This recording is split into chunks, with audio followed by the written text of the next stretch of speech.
Hello everyone. तो आज ये मेरी दूसरी ऑर्डर थी भाजी चपाती की। सामने वाली बिल्डिंग में मतलब टावर नंबर 2 में हमारे यहाँ पे, वहीं से मुझे ये ऑर्डर आई थी।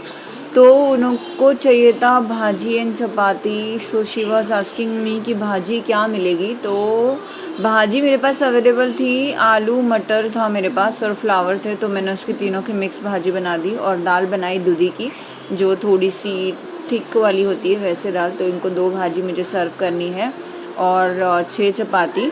तो मैंने ये फटाफट रेडी किया। यार ये मेरी बेटी ना मुझे वीडियो भी नहीं बनाने देती, ना ही वो मुझे ये करने। आपने मेरी पहले वीडियो में देखा, मेरी बेटी पहले ही मॉर्निंग में रो रही थी बेचारी उठ के। लेकिन उसका भी क्या है यार, उसको भी तो मम्मा चाहिए ही रहती है ना। पर किचन में आना थोड़ा सा, मुझे उसको लेकर आना थोड़ा डिफ़िकल्ट लगता है, क्योंकि फिर किचन में जब भी आएगी ना वो कुछ ना कुछ उठा लेती है। हाँ। सो बेबी, तो मैंने आज का ये ऑर्डर जैसे कंप्लीट किया, ऑर्डर के साथ साथ मुझे इन बिटवीन ही एक कॉल आ गया था। और वो कॉल में वापस से मुझे थर्ड ऑर्डर आई थी आज मॉर्निंग में 12 बजे के पहले। आज मुझे 3 ऑर्डर आ चुकी थी गाइस, ट्रस्ट मी। आज का दिन मेरा बहुत ही अच्छी शुरू हुआ है, शुरुआत बहुत अच्छी हुई है आज के दिन की। तो 3 ऑर्डर मुझे 12 बजे के पहले ही ऐसे 3 ऑर्डर आ गए थे। एंड ये जो थर्ड ऑर्डर थी वो थी पोहा एंड उपमा की। तो 2 पोहा और 2 उपमा था।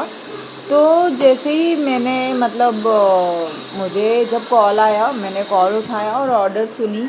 तो मैंने कहा यार ऑलरेडी मैं इसमें बिज़ी हूँ, तो फटाक से जाके मम्मा को बुला लिया। मम्मा आ गई, मम्मा ने पहले पोहा बना दिया और फिर पोहा बनाने के बाद मेरी मम्मी ने उपमा बनाया। उपमा बनाने के बाद फिर मुझे पैकिंग भी तो करनी थी, क्योंकि पैकिंग में तो 2 प्लेट भाजी चपाती थी और ये पोहा 2 और 1 उपमा।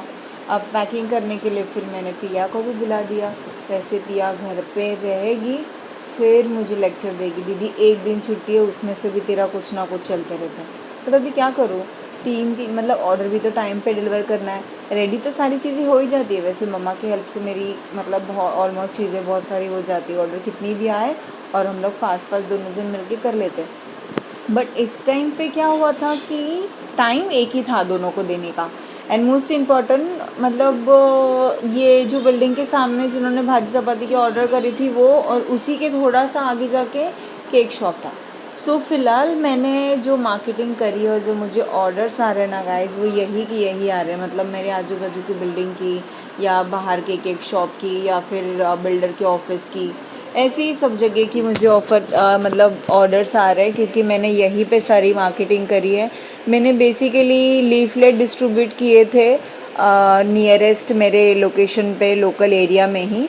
मतलब जहाँ तक मैं गेट के बाहर जाके मुझे जो जो शॉप है और मतलब 2-3 मेरे नज़दीकी बिल्डिंग है आजू बाजू में, बस वहीं पे मैंने मतलब मार्केटिंग करी। तो वहीं से ऑर्डर्स आते हैं। जो बिल्डिंग्स है मेरा, जो मतलब ये जहाँ पे मैं रहती हूँ टावर नंबर 3 में, वहाँ पे मैंने मेरा मतलब सोसाइटी का ग्रुप है, वहाँ पे मैंने मेरी लीफलेट की ऐड डाल दी थी।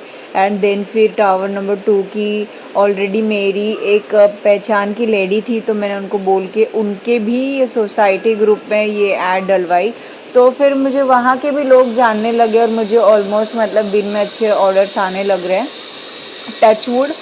तो अभी फिर मैं सोच रही थी कि मैं अगर ज़ोमैटो स्टार्ट भी करूँ तो क्या मैं ज़ोमैटो में मतलब ना, आई डोंट नो, मुझे समझ में नहीं आ रहा है कि फिर मैं अगर ज़ोमैटो स्टार्ट करूँगी, ऐसे मुझे सडनली अलग अलग ऑर्डर आने लग गई। तो जैसे अभी पोहा उपमा अलग थी, इसके लिए कैसे अलग अलग चीज़ें प्रिपेयर करनी होती है नॉल ना। तो बस यही टेंशन था। फिर मैंने सोचा कि चलो ज़ोमैटो में मैं फिर सिर्फ वेज थाली रखूँगी और सिर्फ चिकन थाली रखूँगी, या क्या मतलब क्या सोचूं या क्या ऐड करूं उसमें, मुझे समझ तो अभी नहीं आ रही है। तो फ़िलहाल मैं ये सोच रही हूँ कि बस आप लोग अगर मुझे कमेंट करके सजेस्ट कर पाओ कि मैं क्या करूं, तो फिर मैं शायद वो करूं। बिकॉज़ मैं ये भी सोच रही हूँ कि अगर वेज थाली का हो ऑर्डर या नॉन वेज थाली का हो तो पता रहेगा कि मतलब चपाती और वो तो लगने ही वाला है ना। तो उस हिसाब से बताओ यार प्लीज़। चलो बाय बाय।